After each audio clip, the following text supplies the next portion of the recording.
Bom, vamos entrando. Acredito que deu certo. Olá, olá, queridos. Opa! Olá, olá. Chegando aqui. Estamos entrando ao vivo. Que legal. Ai, ai. Vamos lá.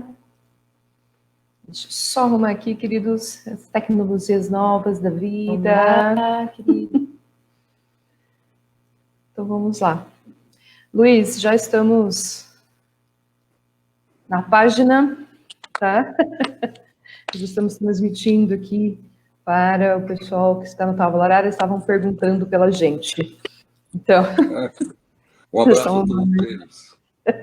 Saudades. Então, vamos lá. Pois é. Então, vamos lá, queridos, bom dia para quem está nos vendo já, né?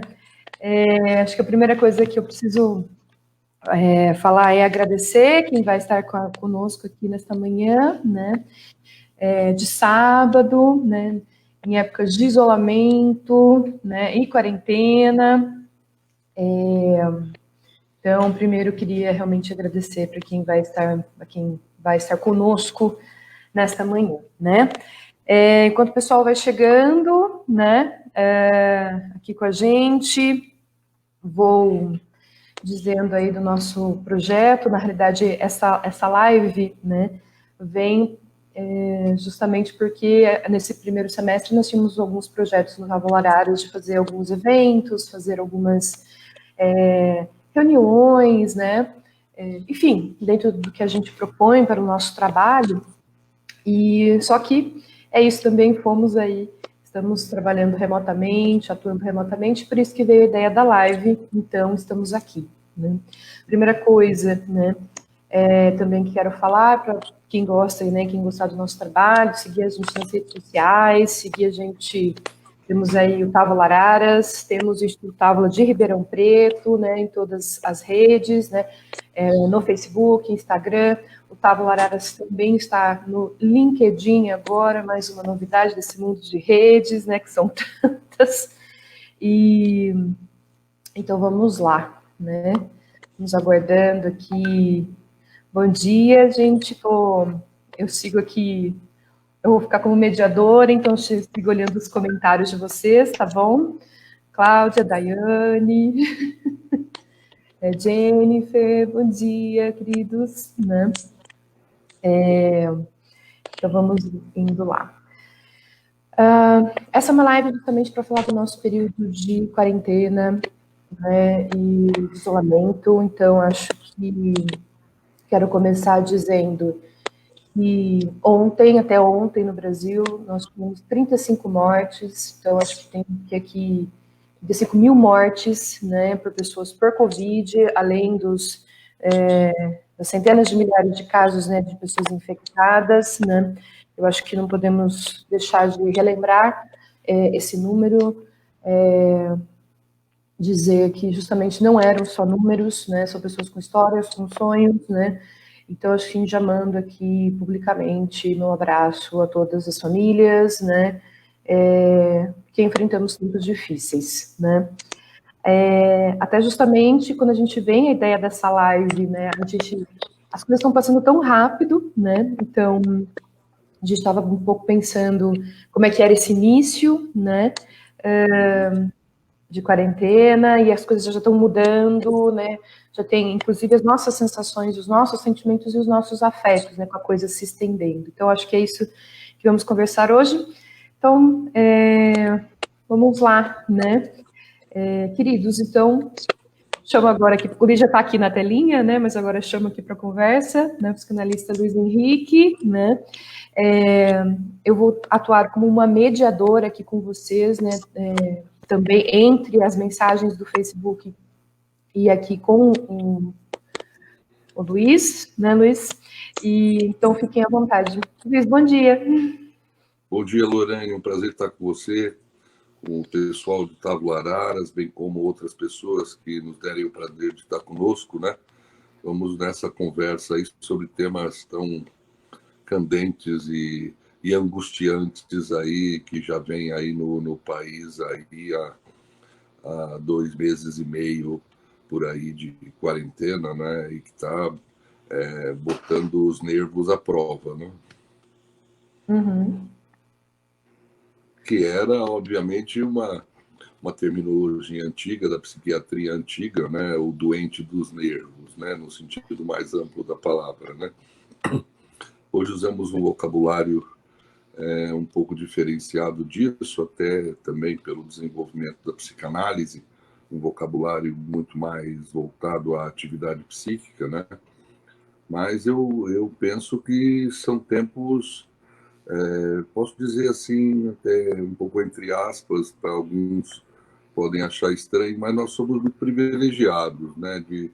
De ter uma vivência, pela primeira vez na história da humanidade, nós temos verdadeiramente uma pandemia, né? Um elemento global. Você já teve situações de epidemia de larga escala, peste bubônica, peste negra, a gripe espanhola e tal, até com um maior nível de mortandade, pelo menos até aqui. Esperamos que essa não ultrapasse aquelas, mas elas tiveram uma amplitude geográfica menor.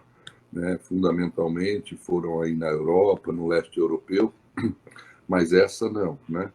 O último dado que eu tive tinha em torno de 160 e poucos países, de um total de 200 e poucos países no mundo, já infectados, o que é uma coisa avassaladora e que mostra a capacidade de proliferação desse vírus corona, né? Então, isso então pouco espaço de tempo, né? Uma situação muito difícil. E no Brasil nós temos aí completou, se não me engano, ontem 35 mil mortes e mais de 640 mil pessoas infectadas. Isso em termos de dados oficiais, né, Lorena? E você tem aí todo um elemento que é preciso levar em conta do fenômeno da subnotificação, porque o Brasil é um país que testa muito pouco, né? O aparato de saúde brasileiro, que sempre foi deficitário para as necessidades gerais da população, né? Se viu ainda mais sobrecarregado com isso, né? E com demandas muito específicas desse tipo de, de doença, né? Que envolve síndrome aguda da respiração, que envolve uso de respiradores, equipamentos de compra em massa, toda uma série de coisas da qual não se dispõe e que até hoje não se dispõe. Chegaram alguma coisa aí e tal, mas está sempre sendo noticiado que ainda estão faltantes e tal, e que outros estão por chegar. Não sei quando, mas o fato é que você junta elementos muito importantes para a gente poder dizer aqui hoje que convergem nessa experiência do sujeito dessa doença Covid-19, que é uma abreviação da doença causada pelo coronavírus, né, pelo novo coronavírus, né, e que o alto poder de proliferação disso me parece que está, por um lado, colocando uma interrogação imensa até onde se vai com isso, né. Aqui no Brasil, teve expectativas de pico em meados de abril, depois em maio, e agora se fala em julho, em junho e julho. Quer dizer, eu fico me perguntando se falam de pico, que alguém saiba qual é o pico, né? Porque parece que isso pode ir, sei lá, brincando um pouco, ad infinito, né? Porque com esse poder de propagação, sabe-se lá quando será o pico disso. O pico disso, eles vão falar que foi o pico só a posteriori, só depois que começar a cair. Então, aquele foi o pico, né? Mas, de forma antecipada, ninguém pode prever qual será o pico. Nós temos aí 35 mil pessoas mortas e na última situação, 1.005, no dia anterior, 1.473 pessoas. Se tomarmos 1.473 pessoas, eu tive a curiosidade de fazer a conta, dá um pouco mais de uma pessoa por minuto morta no Brasil, num dia de 24 horas, uma taxa de 1.473 pessoas. Né? Quer dizer, é bastante coisa para o que alguns chamaram jocosamente de gripezinha, né? Resfriadozinho, né? É uma gripezinha um tanto letal, né? Então é uma tragédia. Você veja, né, Lorraine? A imensa maioria das cidades brasileiras, tem menos de 20 mil habitantes, né? Dos mais de 5 mil municípios que tem no país, 5.700 e poucos, se não me engano. Né? A imensa maioria tem menos de 20 mil habitantes. Então, daqui a pouco, mais uns dias, teremos aí cerca de 80 dias, 90 dias de pandemia. Então, em 3 meses, é como se 2 cidades inteiras brasileiras fossem fulminadas do mapa pela gripezinha, né?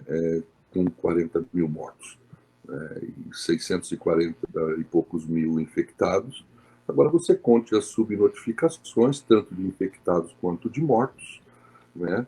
E alguns falam relações muito assombrosas, né? Eu já ouvi falar de 7 para 1.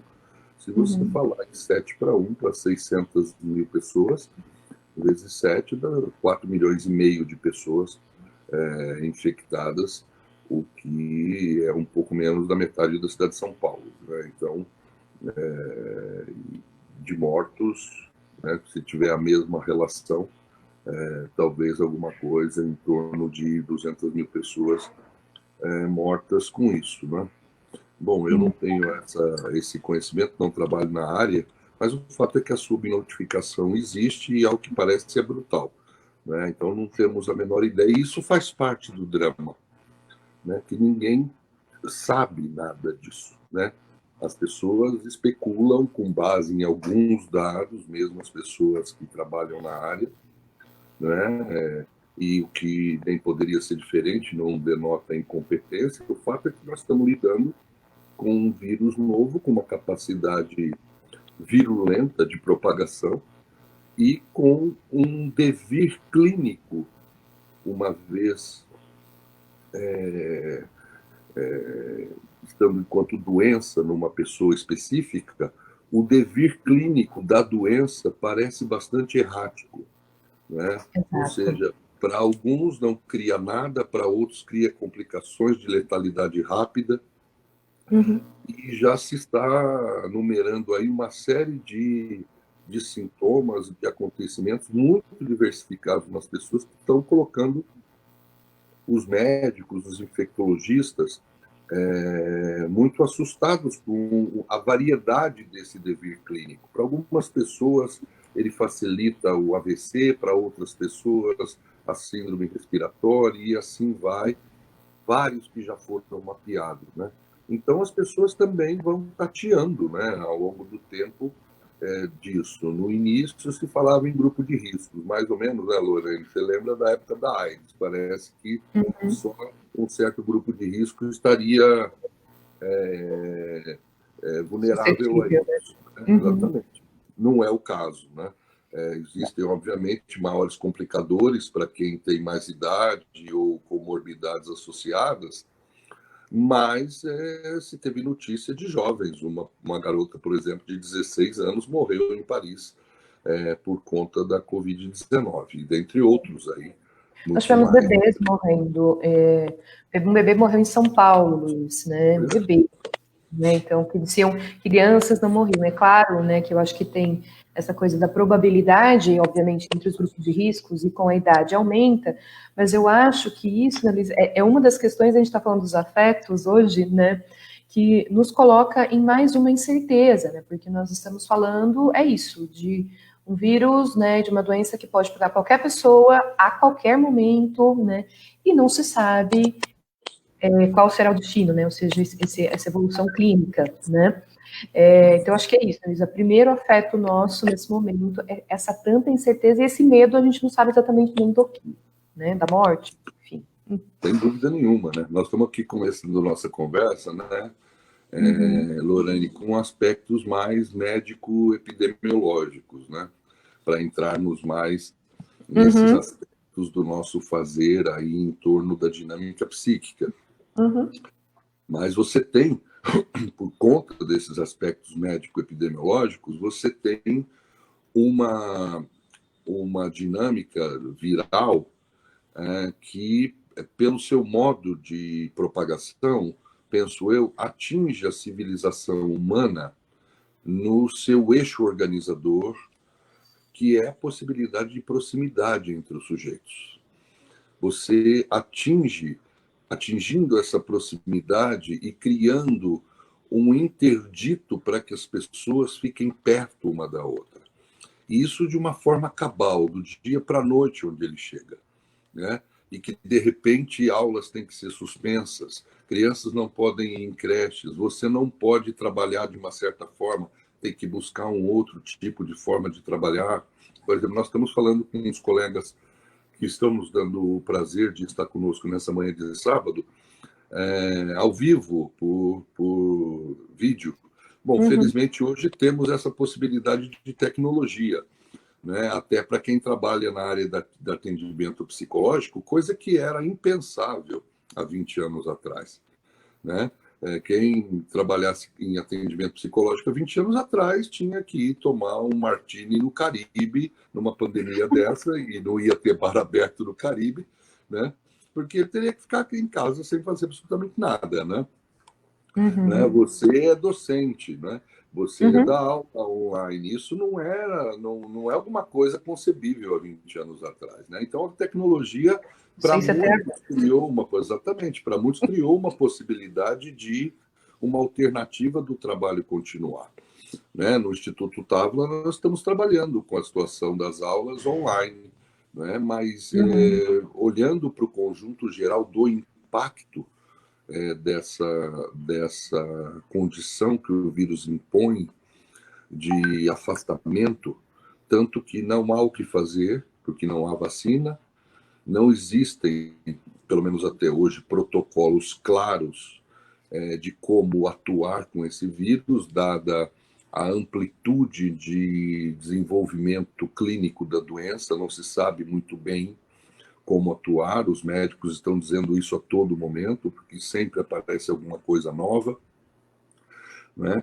Então, você tem esse elemento de impacto, né? Por exemplo, estávamos dando aula, tudo normal, dentro dos vários institutos Távola, até meados de março. De repente, tem que parar tudo, por causa da responsabilidade que todos temos com alunos, com nossos colegas, e que são pessoas que estão no dia a dia do nosso fazer e que tem toda uma dinâmica afetiva que passa por isso. A dinâmica afetiva humana, ela passa por proximidades, né, Lorena? As pessoas têm todo um campo ritualístico de vivência afetiva que passa pela proximidade, abraços, beijos, apertos de mão, olhares, mil coisas, né? E tudo isso foi de uma hora para outra, em meados de março, impedido por força de uma ideia de uma manutenção da própria vida. E aí o sujeito é arremessado a uma vida para preservar a própria vida, né, a uma vida que ele desconhece por completo, né, porque essa vida quebrou uma série de coisas. O que eu estou querendo dizer aos amigos com isso? Né? Nós temos, na dinâmica do eu, né, em psicanálise, uma das funções do eu, obviamente, na relação com o mundo e com o outro, até para efeitos pragmáticos de transitar pela vida, do eu criar crenças de familiaridade sobre o mundo, do eu sei, do eu conheço, do estabelecimento de significações sobre o mundo relativamente estáveis, de forma que o eu possa transitar pelo mundo e poder reconhecer coisas, né?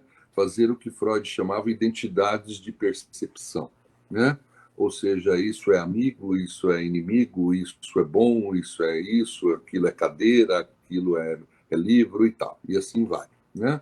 Ou seja, esse conjunto do eu numa familiaridade do mundo, Lorena, né, que estrutura, que organiza a vida do sujeito, foi quebrada por completo, espatifou de uma hora para outra, não é? Porque o eu viu que o seu chão teve um terremoto gigantesco que abalou as estruturas desse mundo que ele considerava estável e precisava acreditar nisso para manter o nível de angústia baixo, né? De que esse mundo é estável, de que esse mundo será assim sempre, de que essas significações são estáveis, serão dessa forma sempre, e de repente esse mundo de um saber familiar foi atingido, né, através do impedimento da proximidade, do afastamento do sujeito, né, por esse terremoto, né, em que tudo isso tremeu.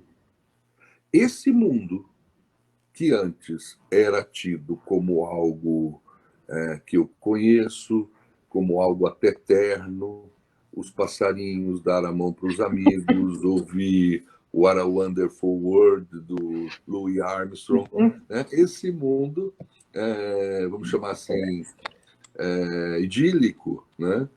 Esse mundo passou a conter algo do que Freud mencionou num belíssimo artigo de 1919 chamado O Estranho, mas eu prefiro na outra tradução que chama O Sinistro, né? E por trás ou associado àquilo que nos parece familiar, em algum momento isso mudou. Esse familiar passou a conter uma ameaça de um sinistro. Aquilo que era alguma coisa que fazia parte da minha ritualística afetiva, dar um abraço, um beijo, um aperto de mãos e etc., uma proximidade com pessoas, passou a conter a possibilidade de um sinistro, de um perigoso. Como sabemos desde Freud, principalmente do seu texto Inibições, Sintomas e Angústia, onde ele faz a reviravolta do conceito de angústia que ele tinha anteriormente, porque nos inícios da psicanálise a angústia era tida como uma libido represada que se transformava em angústia, não é? E depois, ao longo do desenvolvimento da teoria, ele vai culminar lá em 1926, já na segunda tópica, né, Lorraine? Onde a angústia faz um giro, esse conceito faz um giro de praticamente 180 graus, porque ela não é mais a decorrência de uma libido represada, reprimida, mas a angústia passa a ser vista conceitualmente como um sinal de perigo ao eu. E um perigo relacionado, obviamente, a dinâmicas fantasmagóricas do inconsciente. Ou seja, a um conjunto de fantasias inconscientes que rondam o eu. Então, eu acho que nós, analistas, né, Lorane, temos que nos perguntar quais fantasias inconscientes estão sendo mobilizadas a partir das vivências postas aos sujeitos pelo interdito da proximidade, né, que atinge todos os aspectos da sua vida, das suas relações afetivas mais próximas, as situações de trabalho, as situações de lazer, enfim, tudo. Né? Levar o cachorro para passear ficou perigoso. Né? Como diz a música do Cazuza, aquela, se eu não me engano, que ele falava sobre AIDS, naturalmente, quando o amor virou perigo de vida, alguma coisa assim, numa música dele, não me lembro direito a letra, mas ele estava falando da AIDS como aquilo que era uma dinâmica afetiva significada pelo eu e tomada como boa, de repente passa a carregar uma fantasmagoria sinistra. O que pode vir junto com um abraço a quem eu amo? Né? Nós se lida com a ideia de um outro, mas que não é um outro qualquer. Esse outro é um outro invisível. É invisível e age. Veja bem, eu quero chamar a atenção dos colegas, né? Psicanalistas que estão nos ouvindo, psicólogos, médicos, enfim, seja as pessoas que nos dão o prazer de estar aqui conosco, que essa pandemia, ela cria coisas, mas que não são coisas inéditas para o sujeito, né? Ela dá espaço para o surgimento de vivências, de coisas, mas que são vivências de coisas que já existiram também. Por exemplo, as pessoas têm medo da noite, por exemplo, andar à noite. Andar na noite de madrugada, por um lado, tem um aspecto de paz, não é? Não tem barulho, é tudo tranquilo. E, por outro lado, aquele silêncio tem um quê de ameaçador, como se a noite escondesse algo, né? Então, nesse sentido, o fato do vírus, né, que não é, dizem os infectologistas, não é um ser vivo, né? Ele é uma proteína que é coberta por uma camada de gordura, então que não se fala nem, não é uma terminologia exata você falar que o vírus morre ou matar o vírus. Você não mata porque ele não é um ser vivo, você decompõe aquele conjunto molecular e tal. Com álcool, sabão, esse tipo de coisa. Mas o que ocorre é o fato da invisibilidade que eu quero marcar, sabe, Lorraine? Porque o eu, ele usa dentro do seu sistema sensorial para criar essa identidade de percepção que Freud marcava, fundamentalmente o olhar. Porque o olhar, perceba, Lorene, é o único dos nossos sistemas perceptuais que localiza e totaliza o objeto. Você vê um copo e vê o que é não copo em volta dele. Ele localiza e totaliza o objeto naquilo, ele vê aquilo. O que é diferente do olfato, o que é diferente do sistema tátil, coisas assim. Então, nós estamos muito baseados na relação com o mundo através do sistema sensório da visão, do olhar, do ver, né? De forma que a noite assusta, porque dá para ver pouco, né? Então, feliz aqui, dar um abraço a ela, recebi uma mensagem da Elisa aqui. Muito obrigado por estar nos ouvindo, Elisa, e me informando que também estamos presentes aí, Lorane, na página central do Instituto Talo. Um grande abraço, Elisa. Deixa eu aproveitar, Luiz, falar, tem bastante gente querida, né, aqui no Facebook, né? Deixa eu conseguir falar oi para todo mundo, senão vou ficar aqui o tempo bastante oi. Vontade, né? Sem pressa. Bom dia. Meus queridos, também queria aproveitar que agora já tem mais gente, né, reforçar que quem quiser enviar perguntas aqui na página do Facebook, aí acho que as perguntas têm que vir justamente pela página do Otávio Araras, né? Fiquem à vontade, né? Estou aqui intermediando essa conversa, né? Então, quem tiver dúvidas, quem quiser fazer alguns apontamentos que ache fundamental para essa discussão, fique muito à vontade de fazer aqui na página do Otávio Araras, que eu estou seguindo aqui, tanto com o Luiz quanto com vocês que estão aí também nos apreciando nesta manhã. Luiz, fica à vontade, né? Justamente estávamos conversando aí dessa coisa, né? Essa invisibilidade, né? Que na realidade isso nos remete a coisas que já conhecemos, entre aspas, né? Exatamente, né? Entre aspas. Entre aspas. Então, veja, na medida, né, Lorene, uma das coisas, né, você criar, né, você vê que o elemento humano ele cria imagens, né, que possam ser vistas, mesmo de coisas que têm um caráter de abstração, né? Por exemplo, Deus, os santos, né? Toda uma série de coisas passam por um processo de figuração que privilegia essa coisa sensorial do olhar. Você imagine na relação com um vírus, que é algo que por um aspecto ele não pode ser visto, mas que é tomado como um agente bastante eficaz, e um agente eficaz que desperta fantasias inconscientes ligadas a temáticas bastante assustadoras ao eu. Temáticas essas que dizem respeito, Lorraine, às ideias de infecção, às ideias de contaminação, de mutilação, né? Do ser tomado, né?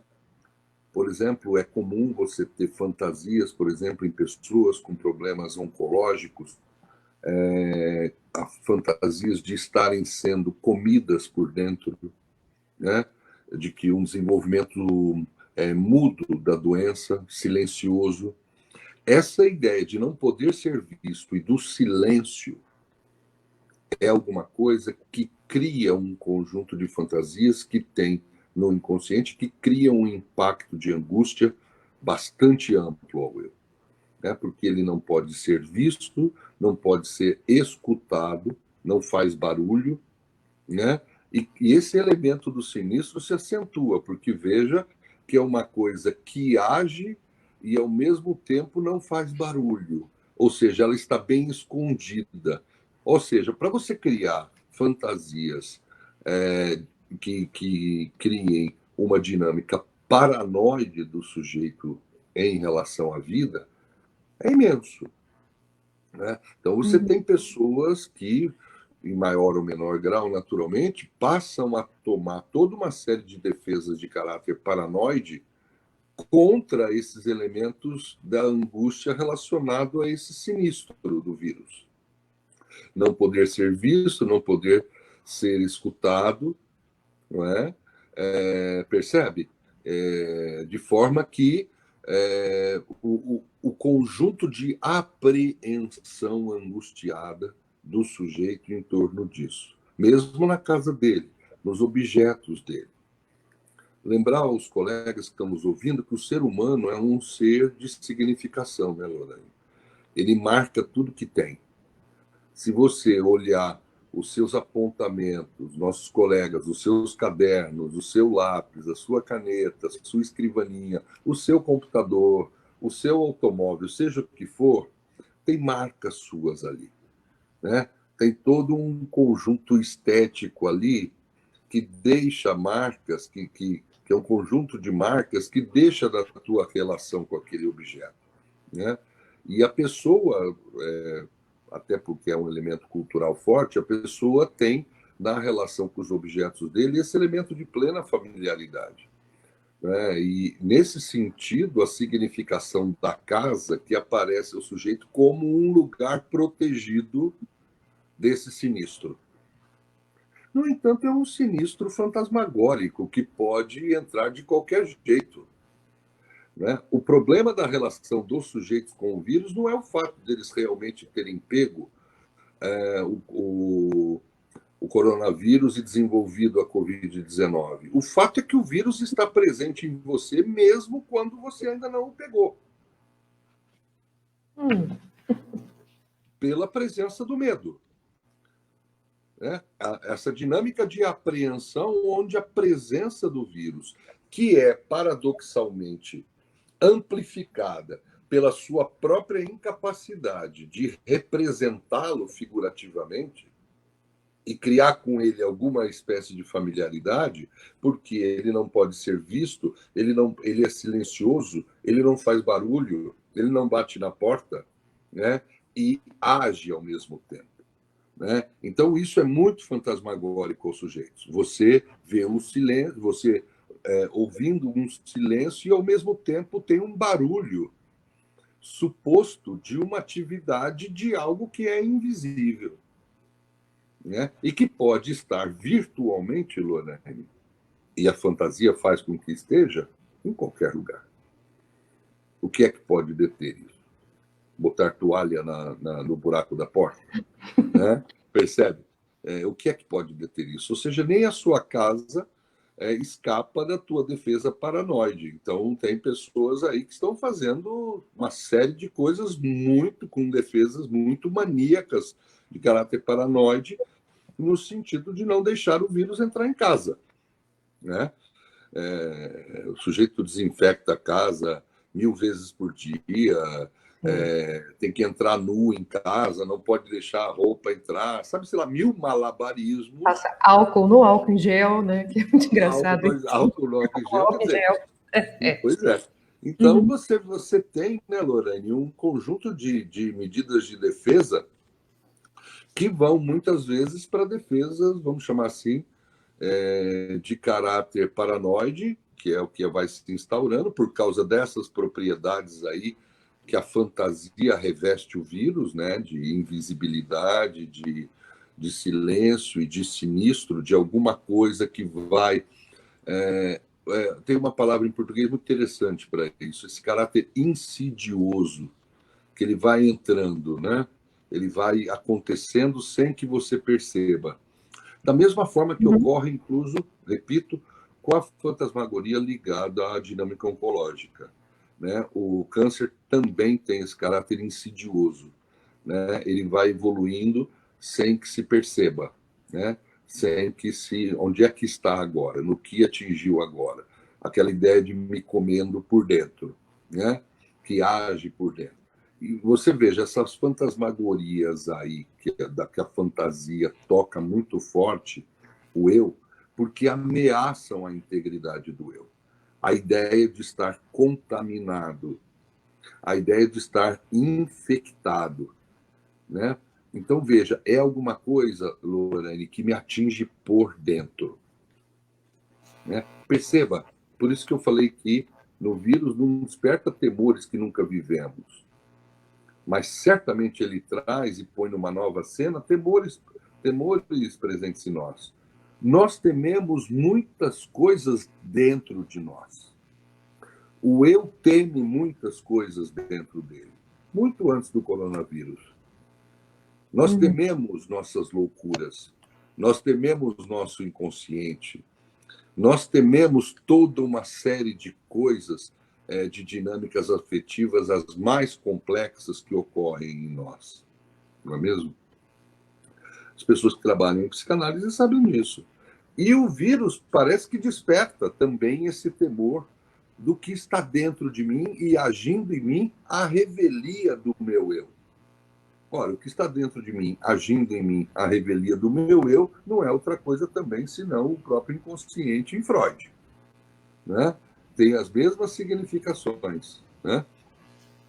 No entanto, você tem um aporte, além disso, de um aporte de, se podemos dizer assim, usando uma terminologia mais comportamentalista, ali dentro dos ensinamentos de Burrus Friedrich Skinner, né, que dizia que você tem um elemento de reforçamento positivo, um condicionamento operante das pessoas nesse período de quarentena, onde vão sendo reforçados mutuamente toda uma série de temores. E para isso também, essa tecnologia que nos facilita falar e buscar algum esclarecimento de coisas, essa tecnologia também trabalha para todo tipo de obscurantismo, né, Lorraine? Nesse sentido, você, uma das coisas, você recebe em grupos de WhatsApp, de família, de amigos, profissional, de colegas individuais, seja o que for, repasses de coisas que muitas vezes são verdadeiramente as chamadas fake news, mas que você vê claramente que existe uma intenção das pessoas, até por terem sido também vítimas disso, de se assustarem e assustarem a outros, né? No sentido de transmitir uma notícia muito ruim sobre as coisas, de como o vírus age, quantas mortes tem, disso, daquilo outro. E você vai criando um ambiente onde isso borbulha o tempo todo. Né? Quem trabalha em clínica como eu, como você, colegas que estão nos ouvindo, sabem que isso virou uma coisa monotemática faz 80 dias que praticamente só se fala disso. Mas não é propriamente que só se fala do vírus. As pessoas estão falando de medos. Né? E os medos agora estão articulados ao vírus. Né? Mas elas falam de medos daquilo que as habitam, né, para além do eu. E que coisas que estão presentes nela.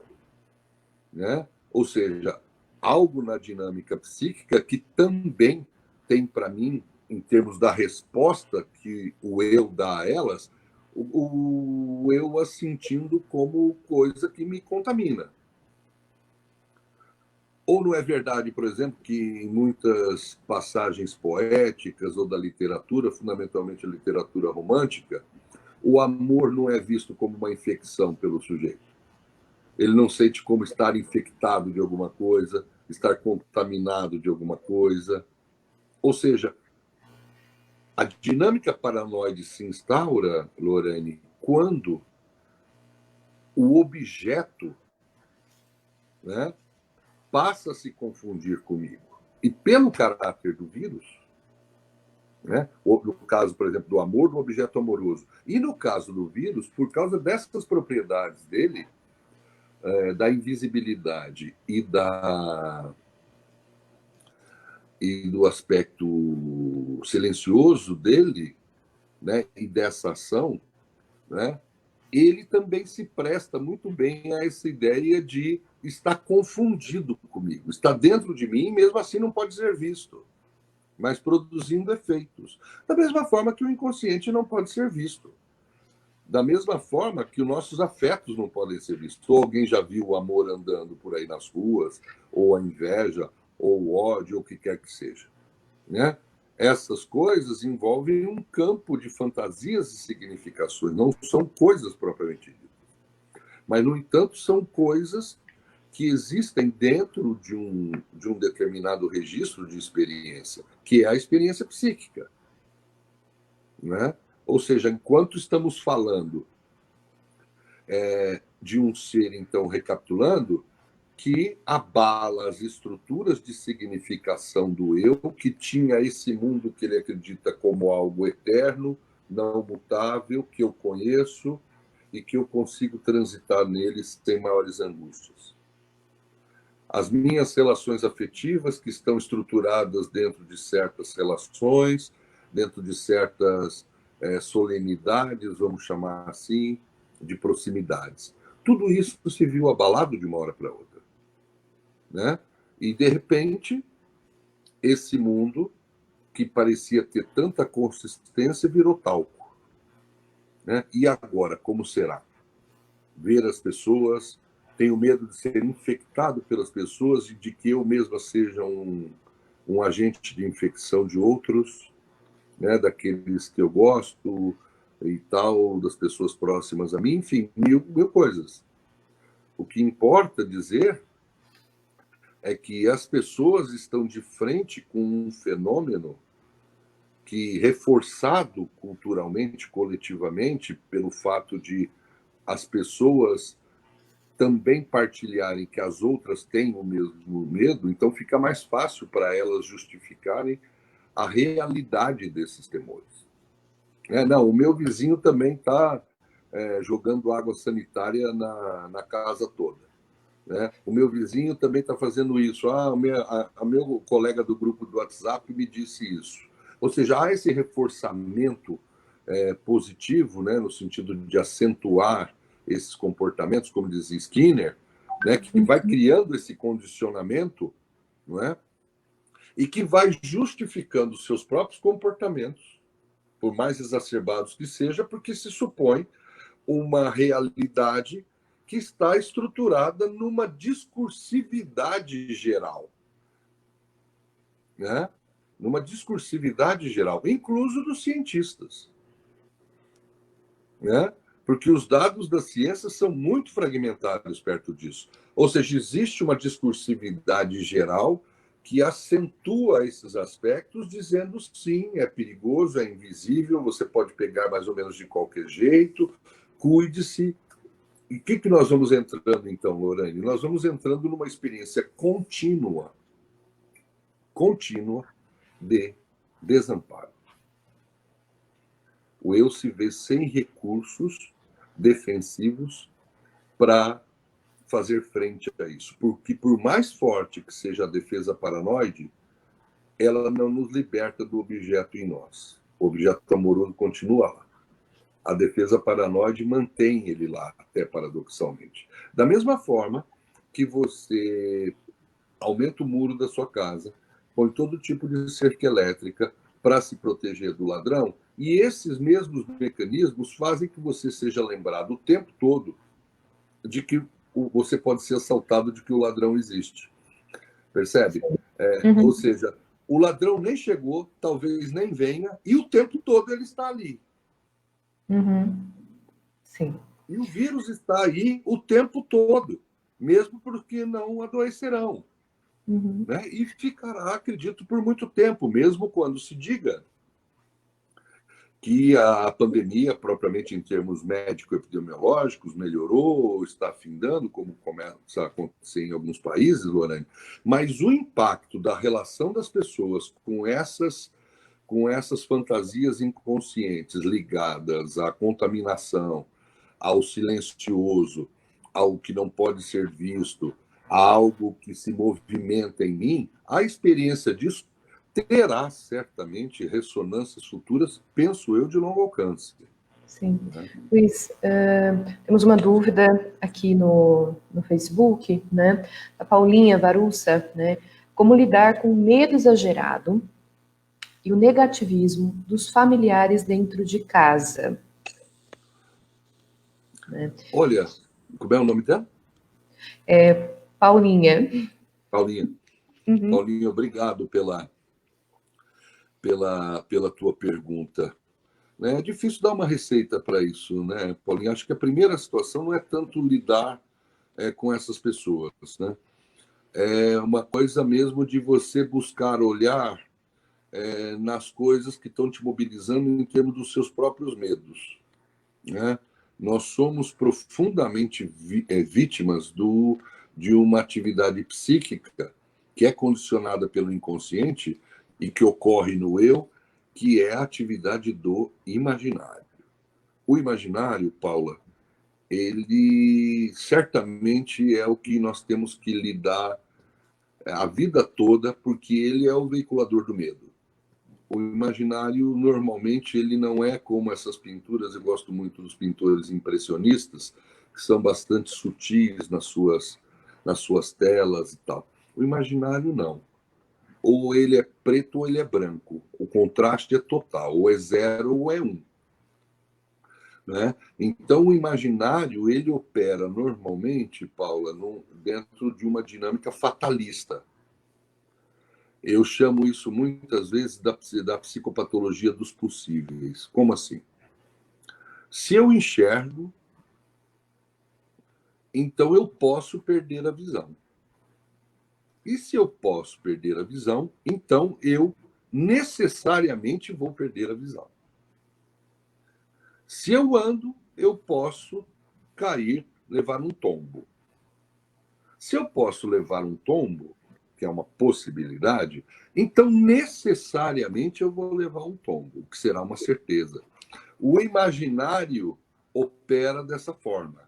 Ele joga a situação dentro de um fatalismo. Você pode ver até pelo tom de voz das pessoas, ou mesmo na discursividade escrita, nos grupos aí de mensagens, o quanto existe ali desse imaginário em tons, por vezes, hiperbólicos. Né? Não perca essa notícia, é a última que saiu, estavam escondendo isso, agora isso veio à tona, parece que vai cair a bomba atômica na sua cabeça, não é mesmo, Lorene? A gente chama isso aí de clickbait também, Luiz. Pois é. Clickbait. Exato. Então, o que ocorre? As pessoas, né, parece que tem uma coisa interessante nisso, né? Elas têm esse temor, mas trata-se de uma tentativa também de fazer com que o outro participe do medo dela. Né? Talvez, penso eu, até para atenuá-lo um pouco, porque eu penso que o que é poderoso nisso é sentir essas coisas na solidão, né? Sentir essa coisa do invisível e do mudo, do silencioso, numa solidão. Essa é a tarefa difícil da quarentena, né? De ficar na solidão disso, até porque você não partilha isso com os outros, né? Então você, por exemplo, fazendo um exemplo do corriqueiro, você gosta muito de um tal time de futebol, que você se encontra em tal bar numa manhã de domingo para conversar com colegas sobre ele. Um belo dia, que será um dia de decisão para o seu time, né, e contra um bom adversário, você vai encontrar os colegas e você está apavorado de medo que perca o jogo, e você vai até lá conversar com os colegas e falando disso, né, para que os colegas te digam: não seja tão vítima do seu imaginário, pode ser diferente. Parece que você já está com a certeza que vai perder. Não, o jogo ainda vai acontecer. O que eu estou marcando, Paulo, é que a coisa já é passada no nervosismo do outro, como já tendo acontecido. O medo faz isso, né? O medo de que algo possa ocorrer, e Freud coloca isso de forma magistral, todos os medos que temos de apreensões do futuro são medos do que já nos ocorreu, mas que não temos lembrança, né? Ou seja, daquilo que pode vir a ser, e pode, nós podemos adoecer, mas não é porque você adoecer que necessariamente você vai morrer. Né? Mas o medo coloca tudo na mesma cesta. Uma vez que você pegou o vírus, né? Se o vírus existe, você já pegou. E se já pegou, já está morto. Percebe? Porque o eu se sente absolutamente desamparado, sem recurso de resposta a um ser dessa ordem. Nem tiro de canhão nele ele pode dar. Né? Ou seja, é uma experiência de desamparo generalizada, que é uma experiência, Paula, muito, muito remota na construção da vida psíquica do sujeito. Por exemplo, só resumindo um pouco, uma criança pequena, na relação com a mãe, Paula, Lorraine, a mãe está presente, para ela a mãe está viva.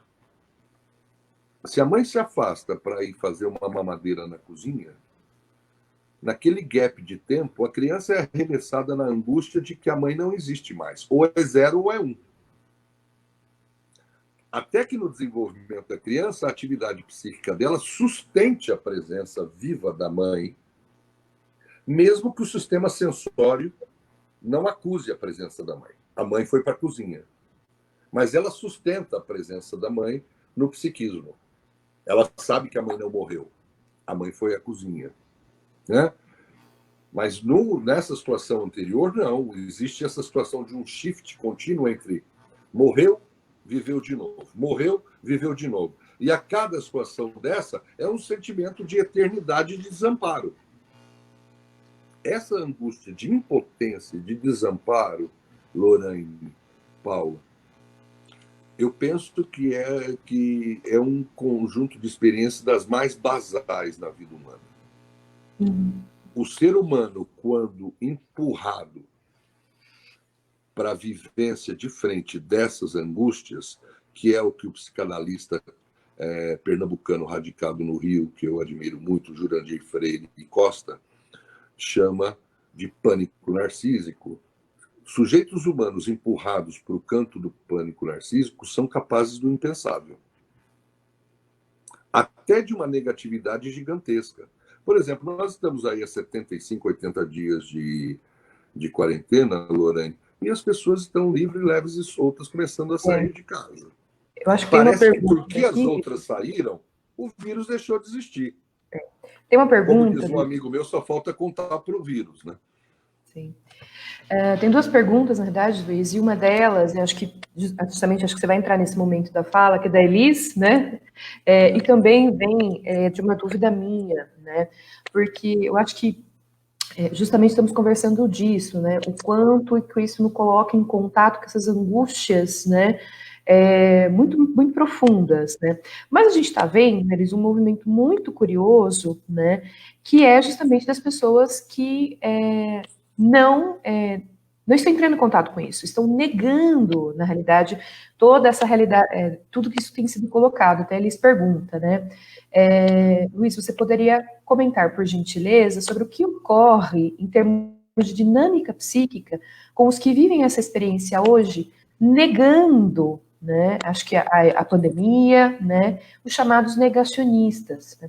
Até, inclusive, né, a gente tem visto, não só em Ribeirão Preto, mas várias cidades da região de Campinas, né, e no Brasil, que quando há abertura, por exemplo, do comércio, né, parece que isso se dissipa, parece que não está acontecendo nada, né? As pessoas vão, né, procurando isso, vão para as ruas, etc. Né? Então, o que é isso? Né? Porque a gente está dizendo de uma coisa que vai nos colocar com medos, em contato com medos muito profundos. Né? Depois tem outra pergunta aqui da Mariana, mas acho que vamos com essa, depois a gente passa para da Mari. Uhum. Ok. Lorena, só me dê 2 segundos para eu complementar uma coisa que a Paulinha perguntou. Sim, como claro. lidar com essas pessoas?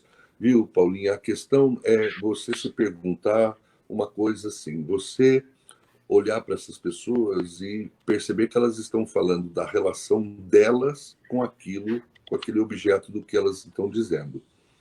Elas não estão dizendo propriamente do vírus, elas estão dizendo delas, né? E que tem uma coisa mais infecciosa que o vírus, com um poder de propagação muito maior que o vírus corona, ou qualquer um deles, ebola, SARS, influenza, seja o que for.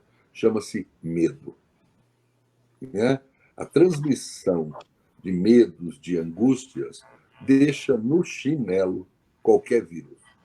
É muito mais infeccioso, entende? Então, uma coisa de você olhar e falar, bom, essa é uma resposta das pessoas a essa temática que ela está lidando, né? E querendo passar isso a outros. Eu preciso comprar isso para mim? Certo? Até porque você tem outras referências informacionais nas quais você pode avaliar de que forma vai paulatinamente, não se dá de uma hora para outra, paulatinamente se posicionando frente ao problema. Porque é um problema multidimensional, né? Porque você tem o problema da reação das pessoas que lhe são próximas, mesmo que na quarentena, ao problema, porque você fica recebendo informações o tempo todo, né? E você pode até, de repente, resolver, não vou mais ficar resolvendo, não vou mais abrir as mensagens, ou vou bloquear as pessoas, seja lá a forma como você acha por bem lidar com isso. Mas eu acho importante dizer assim, isso antes de mais nada, é bíblico do que antes de ser psicanalítico, mas é psicanalítico, né? Quando Pedro fala de Paulo, Pedro fala mais de Pedro do que de Paulo, né? Ou seja, a pessoa está falando do vírus, mas ela está falando fundamentalmente da relação dela com a temática do vírus. É isso que eu estou apontando. Com relação à pergunta da Elis, queria agradecer muito a pergunta, porque é uma pergunta muito pertinente, muito, para continuar na terminologia viral, né, Lorraine e Elisa, é uma postura muito alastrada, né? Está havendo uma infecção generalizada desse negacionismo. Eu acho que nós estamos vendo isso sobre vários aspectos, né?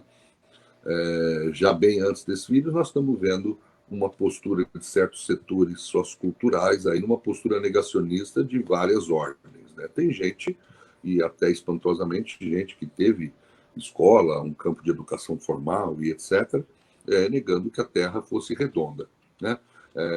Dentre outras coisas dessa ordem. Quando você chega no ano 2020 e se vê tendo que polemizar se a Terra é redonda ou não, realmente alguma coisa vai nada bem, né? Até porque se a Terra não for redonda, então você tem que começar a explicar o que acontece com a Lua, com o Sol, com as estações, com os fusos horários e etc. Como é que você explica esses fenômenos sem a condição básica da Terra ser redonda, esférica, enfim. Mas o fato espantoso é termos que debater e polemizar sobre questões dessa ordem. Só estou citando essa, tem outras, né, Lorane? Em 2020. E parece ter uma crença nas pessoas que vem até de uma certa concepção um pouco infantilizada do que é democracia, de que em democracia você tem o direito de falar e pensar o que quiser, que tudo é uma questão de opinião, e você respeita a minha, eu respeito a sua. Não. Não. Né? Você tem elementos que te permitem que você tenha uma opinião e que te permitem também passar por tolo na frente dos outros. Você dizer que a atividade cerebral humana se dá no esôfago não é matéria para opinião. Né? isso já tem um conhecimento, né, suficientemente forte para haver uma consensualidade que a atividade cerebral se dá no crânio e a atividade psíquica está relacionada à atividade cerebral, neuronal. Não está relacionada diretamente ao funcionamento da bilis ou dos ácidos do intestino, do estômago, desculpe. Quer dizer, isso não é uma questão de mera opinião, né? Então você parece ter uma crença no mundo hoje, né, Elis, de que eu respeite o que eu falo, eu respeito o que você fala, mas quem pensa assim acaba não respeitando os outros, porque ele quer impor essa crença ao outro de que a Terra é plana, né? Porque se trata muito dessa ideia que eu vejo aí sob nomes bonitos. A modernidade tem essas coisas, né? A pós-modernidade, não sei bem o que isso significa, mas a pós-modernidade tem muito dessa coisa, que conforme a gente muda a chamada narrativa, certos elementos da realidade podem ser rearranjados da forma como desejamos, né? Só falta avisar o vírus, né? Enfim, o que eu quero dizer é que aí lançaram essa ideia de uma pós-verdade. Também não sei muito bem o que isso quer dizer. Os filósofos que eu gosto não são tão novos assim, mas eu continuo acreditando neles. De forma que pós-verdade se transformou na corruptela de que você pode falar a maior tolice do mundo, pode ser o idiota que você quiser, né? De que você não tem relação e respeito com uma tradição sociocultural, científica da sua época, que te dá parâmetros para você não errar tanto, vamos chamar assim, né? Ou seja, aí você passa a dizer que a Terra é plana, e isso é uma mera questão de opinião, você me respeita, eu respeito você. Esse negacionismo já vem daí muito antes da pandemia, né? E parte da premissa de que é uma premissa de Goebbels, né? De que uma mentira repetida 1000 vezes vira verdade. Então, não se trata tanto de eu mostrar que a Terra é plana ou esférica, como o procedimento científico recomendaria. Se trata, para esses negacionistas, de eu conseguir o maior número de negacionistas, porque aí eu detenho a verdade. A verdade seria uma questão de eu ter um poder de persuasão, né, de fazer os outros acreditarem na maior tolice do mundo, desde que acreditem. Desde que eu saiba contá-la e seduzir os outros com essa ideia, né? E conforme o número de outros ficam bombardeando isso em redes sociais ou em grupo de WhatsApp, ou seja, o que for, quer dizer que a minha verdade, ou melhor, pós-verdade, venceu, dependendo do número de adeptos. Quando Nelson Rodrigues disse que esse mundo teria uma hora da revolução dos idiotas, ele estava certo, na minha opinião. E essa revolução está acontecendo. E está turbinada pelas redes sociais, né? Que, obviamente, como é um fenômeno de mídia, comporta várias coisas. Você tem coisas maravilhosas nas redes sociais, as possibilidades que elas criam, e você tem essa coisa toda, da mesma forma que a internet como um todo, não é, pessoal? Agora, esse negacionismo, né, Elis, Lorraine, também, para mim, tem esse elemento de dizer assim que o mundo diz respeito, a minha relação diz respeito ao meu querer, à minha vontade. Tudo depende da minha vontade. Se eu quiser que a Terra seja plana, eu vou trabalhar para que ela seja plana, e vou convencer os outros que ela seja plana. Uma vez que eu convenço um número razoável, ela vai se tornar plana na medida em que existe uma consensualidade ali em torno disso, porque quaisquer outros elementos de teste de realidade ficarão fora disso. A questão da verdade nos tempos modernos ou dessa pós-verdade é uma questão de quantos idiotas você pode arregimentar para acreditar em qualquer barbaridade que você diga, né? A questão desse negacionismo, por exemplo, voltando à temática mais específica do vírus, né? As pessoas estão muito leves, soltas, saindo pela rua.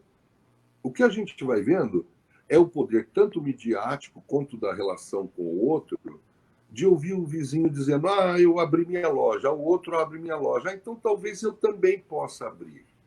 Você vê um efeito manada, Lorraine, Elis, colegas, nesse negacionismo.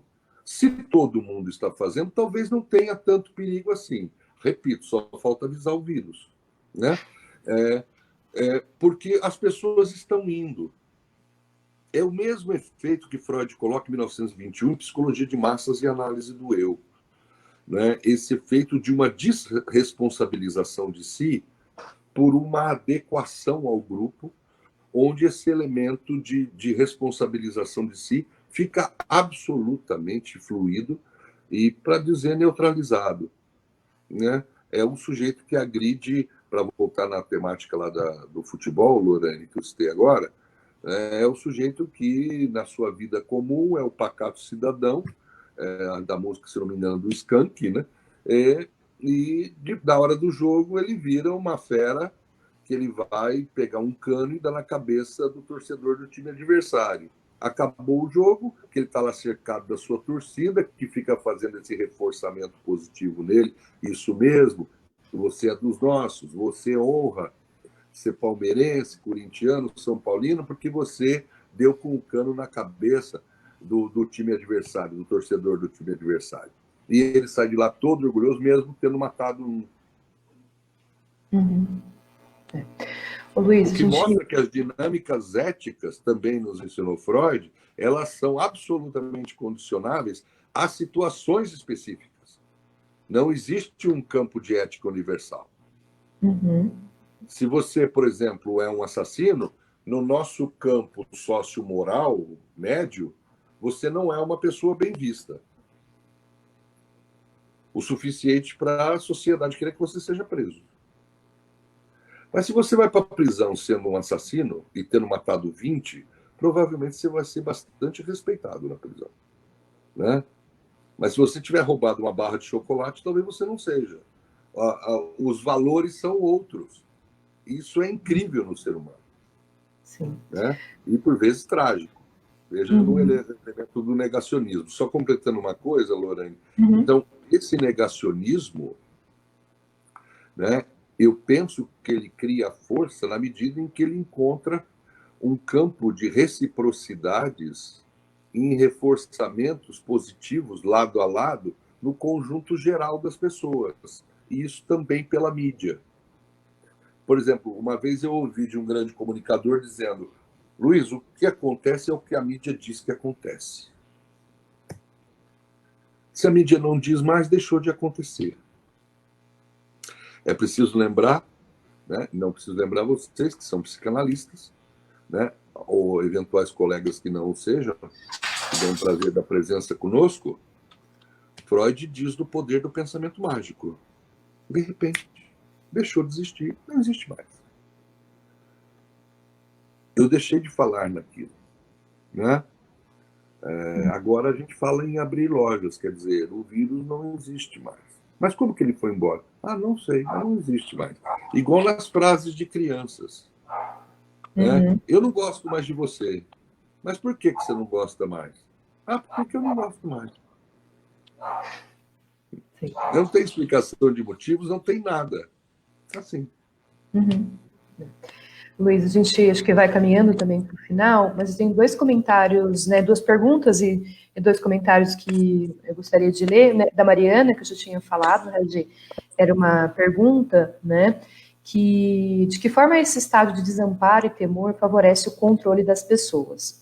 Conforme você fala, estou pensando em como é possível chegarmos a esse ponto em que adotamos atitudes e rotinas de todas as ordens, na intenção de nos preservarmos, sem nem mesmo pensarmos sobre elas. Exemplo, o cloro é super tóxico, pode inclusive nos fazer muito mal. Mas se falarem que borrifar cloro na casa mata o vírus que pode estar no ar, muitos de nós fará isso nesse momento, né? E a Paulina deixou mais um outro comentário, né? Mas eu vou ler aqui também da Daiane, né? Fico pensando nos possíveis... Deixa eu só abrir aqui. Nos possíveis impactos em nossas relações pós-pandemia desse contato com o estranho sinistro. Será que intensificaremos o afastamento de tudo que nos é estranho, com medo de uma hostilidade desse estranho que pode não ser real? Minha questão e preocupação maior é do impacto que esse afastamento necessário das pessoas, neste momento, pode vir a ter nas nossas relações no sentido de uma intensificação do preconceito e xenofobia. Já tivemos notícias, por exemplo, de uma atitude hostil para com orientais e profissionais de saúde, né?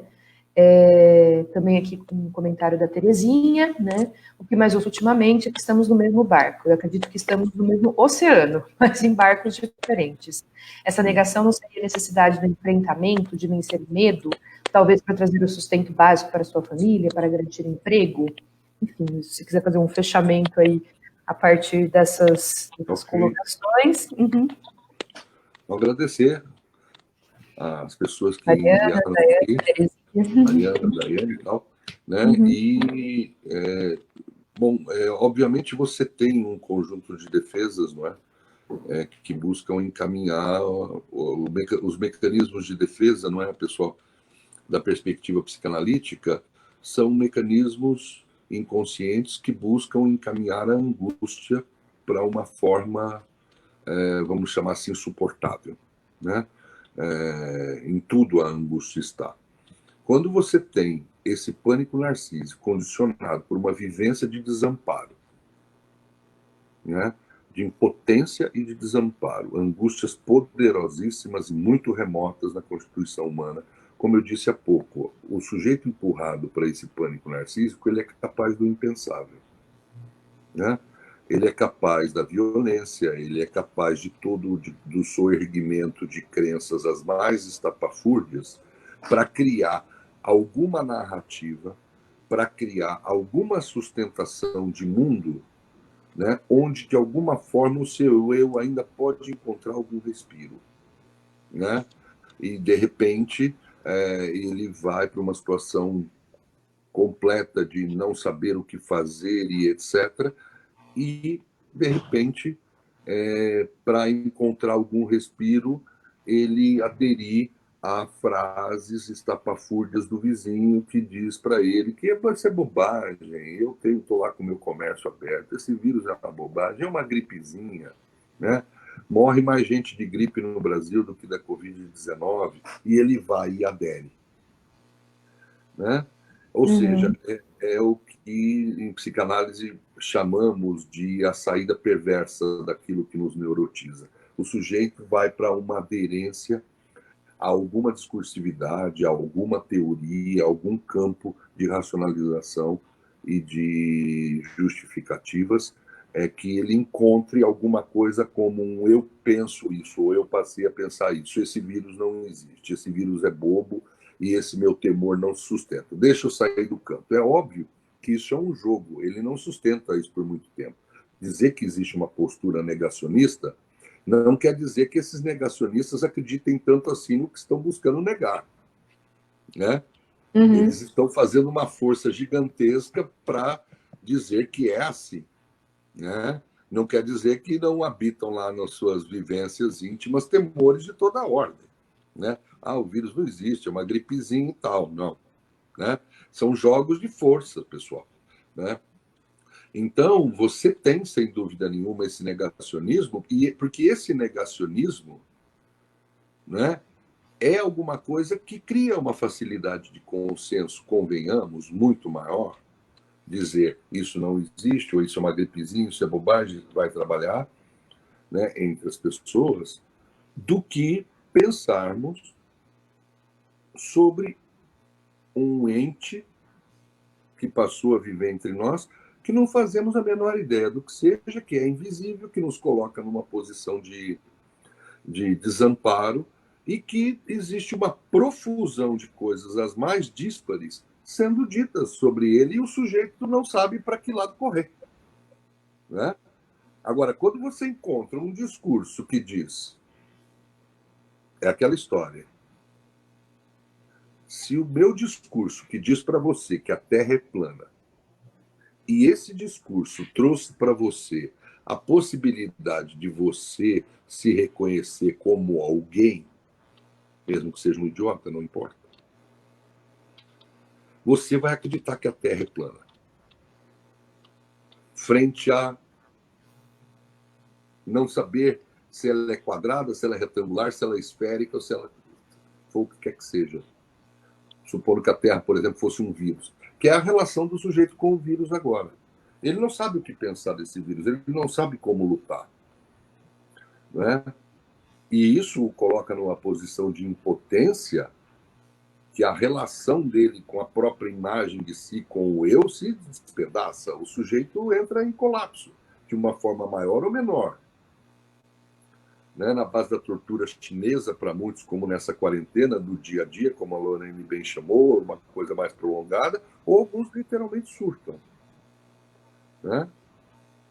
E toda uma série de fenômenos associados, temos tido notícias de violências contra mulheres aumentando no país, e dentre outras coisas dessa ordem. Né? E tal. Então, vejam, contra crianças, vejam, o importante é marcar de que o eu vai buscar um campo de representações que faça frente a uma experiência de uma angústia dilacerante de desamparo. E ele vai buscar qualquer uma dessas representações. E aí, no mercado das representações socioculturais, que está essa briga por qual verdade você deve acreditar, tem lá a força das redes sociais e batendo nele, dizendo: olha, acredite, olha aqui como é que nós estamos bem. A Terra é plana. Tem milhões acreditando nisso. Olha como é que nós estamos bem. Somos fortes. Venha conosco. Então você tem uma coisa de uma busca militante de uma narrativa, buscando cooptar outros e cooptar outros que todos esses outros estão num oceano de medo e num oceano de indefinições e de impotência e de desamparo. Né? E aptos a acreditar em qualquer coisa que seja, que vai desde cloroquina a salmoura, que pode te livrar do coronavírus. Né? Mas basta que alguém diga, porque eu já não estou mais sozinho. Alguém disse que o vírus não existe. Ah, se o vírus não existe, então não existe. Né? Ou seja, ligando a essa coisa que eu falei há pouco, do pensamento mágico. Né? Que você não precisa estabelecer justificativas. Como assim não existe? Existia. Não, o pensamento mágico não existe mais. Ah, mas por que não existe? Então, não existe mais. Né? E vamos em frente sorrindo. Né? Não sei o quanto dele existe ainda, o quanto está ou não, mas daqui a algum dia vamos saber. Né? Se isso vai aumentar ou não, com esse aumento aí das pessoas saindo de casa e rompimento das quarentenas. Tem um outro elemento que eu queria chamar a atenção, Lorena, antes de finalizarmos, que eu penso que é uma coisa pouco estudada em psicanálise, mas é uma coisa que eu gosto sempre de, com os colegas, colocar essa impressão teórica minha. Uma das funções mais importantes no psiquismo humano é a capacidade da esperança.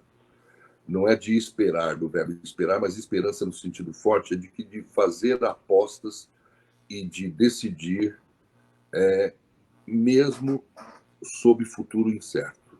A esperança faz essa capacidade humana. Né?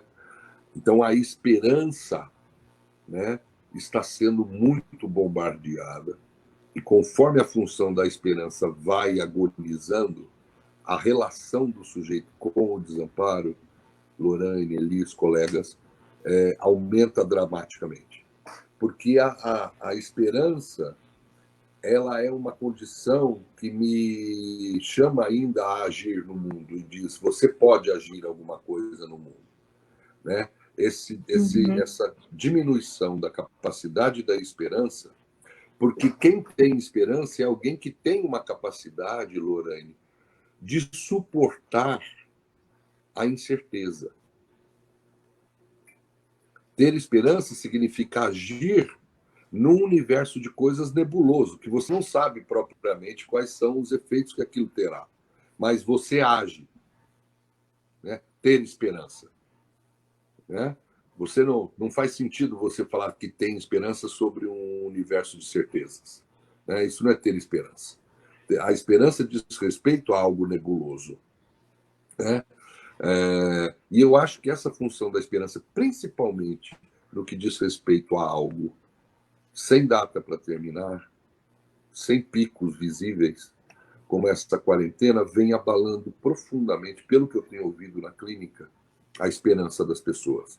E a diminuição da função da esperança está criando uma experiência de angústia violenta, de aproximação cada vez maior dessas fantasmagorias ligadas ao desamparo e à impotência. Ótimo. Bom, Luiz, eu acho que estamos caminhando aí para o tempo que a gente tinha proposto, né? Já passamos um pouquinho, né, do tempo que a gente Puxa, tinha... Lorane, a gente fala em 1h15, 1h20, 1h30, mas parece que se passaram apenas 5 minutos, porque tudo muito gostoso, muito bom. Eu acho que é isso que é interessante, né? A temporalidade. Às vezes, para quem está ouvindo, né, seja mais lento o tempo, mas para a gente que está aqui conversando, a coisa, né, realmente passa muito rápido, né? A gente ainda tinha comentários do Reinaldo, da Aline, não vai dar tempo, né, da gente conversar agora, né? Mas agradeço, né, a quem está aqui interagindo com a gente, né? O Alessandro também está por aqui, né? Então, agradeço muito. Luiz, uma palavra final, senão a gente já vai encerrando por aqui. Acho que uma palavra final, se é possível dizer, é em torno dessa esperança, do que restou da nossa capacidade amorosa com o mundo, né? Com os outros e com o mundo. E essa capacidade de amar, já nos diz Freud, é o que pode fazer a diferença entre a doença e estar no mundo de uma forma mais plena. Não buscar ser amado e sentir-se odiado pelo vírus. O vírus não está atrás de você, ele não te odeia, né? Ele só faz o trabalho dele, né? Não tem qualquer tipo de relação antropomórfica contigo. De qualquer forma, essa capacidade de virmos a amar as possibilidades do mundo. Porque quem ama as possibilidades do mundo não cai naquela lógica do 0 ou 1 ou do fatalismo do imaginário. Ele acredita que nos interstícios do mundo a vida brota, a vida pode acontecer. Como está acontecendo. Uma série de coisas, de experiências nessa pandemia belíssimas estão ocorrendo. De solidariedade, de ajuda mútua, de outras formas criativas que o psiquismo humano descobre, de relacionamento possível, né?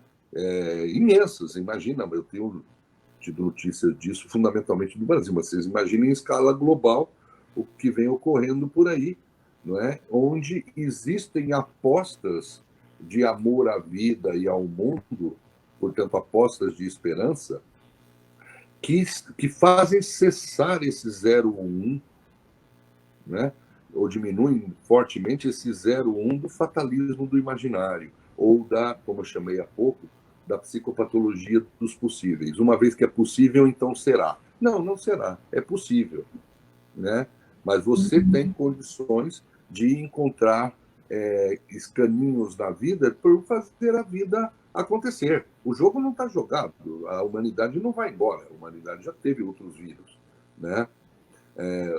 O que me parece interessante é aprendermos o que vai nos trazer isso aí depois, porque isso certamente, como já disse também hoje aqui, teremos reverberações de amplo alcance aí, em termos psíquicos e em termos temporais, né? Muito tempo depois que esse vírus foi embora, eu acho que eu vou contar para o meu neto, vocês também vão contar para o seu neto, que eles vão estudar lá que houve uma pandemia global em 2020, e vão perguntar para você, Lorane, vovó, você lembra dessa época?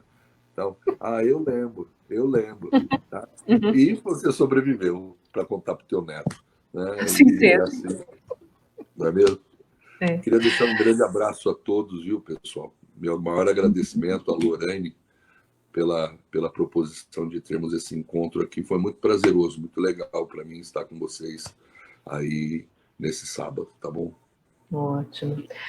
Eles também vou agradecendo, então, tem bastante agradecimentos aqui nos comentários, Luiz também, né? Como eu disse, muitas pessoas queridas aqui nos acompanhando hoje, né? Eu acho que é isso, meus caros, seguimos, né, com coragem, né, um tanto de otimismo e esperança na medida do possível, né? Mas acho que possamos ter mais consciência também do nosso papel, né, frente ao que está acontecendo nesse mundo, né, Luiz? Eu acho que temos momentos em que estamos em um mundo em que as individualidades são muito cultivadas, estamos no momento de pensarmos mais coletivamente, enfim, sobre tudo que está acontecendo e agirmos mais coletivamente. Só marcando uma coisa, que a sua fala bem me chamou a atenção para uma coisa, para que eu não seja confundido, Lorraine, e que nós aqui, enquanto analistas, não sejamos confundidos. Quem me conhece sabe que eu não sou dado a receitas de voluntarismo ao lado, tipo, acredite nisso e isso acontecerá. Né? Eu sou analista, não sou coaching, não fico falando que vai ser. Eu estou dizendo que, no meio dessa luta que nos acomete a todos e que nos traz medos e mil coisas, né, eu espero que, para você, no encaminhamento dessas lutas, possa vir a acontecer uma possibilidade de ainda amar o mundo. Mas eu não estou dizendo que isso vai acontecer por um mero ato de voluntarismo seu que resolveu amar o mundo, né? Que dessas lutas podem aparecer possibilidades de amar o mundo, amar o outro, no sentido de acreditar de que as coisas podem vir a ser diferentes, porque o fundamento da esperança é que tudo passa. As coisas podem vir a se modificar e podem ser diferentes, né? Mas isso não se dá do dia para a noite com uma auto-ordem voluntarista dizendo eu resolvi virar poliana e acreditar que tudo são rosas. Não é por aí. Foi o teu comentário que me chamou a atenção disso, para que eu não confunda, para que a minha fala não fosse confundida com voluntarismos dessa ordem, sabe, Lorraine? Obrigado. Então, tá ótimo. Queridos e queridas, né, agradecemos a todas e todos, né, por essa manhã. Nós vamos ficando por aqui. Reforço que estamos aí nas redes sociais. Quem sabe novas lives virão, né? Estamos aqui na nossa experiência ao vivo, né, pela página do Távola Araras, né? Então, quem sabe aí outras programações virão. Então, fiquem atentos, fiquem conosco, né, nesses espaços virtuais por enquanto, já que não podemos estar presencialmente, que podemos ficar juntos aí nesses espaços virtuais, né, nos comunicando. Então é isso, eu encerro aqui a transmissão, né, grande abraço a todos e sigamos, certo? Grande abraço, muito obrigado, Lorraine, em primeiro lugar, aos colegas aí que eu conheço, que possam estar assistindo, e aos que eu não conheço, também por ter dado a honra aí da presença. Um ótimo sábado a todos e que venha o futuro, seja qual for. Vamos em frente. Até breve, Lorraine. Obrigado. Até, Luiz. Muito obrigada. Tchau. Até mais. Tchau, tchau.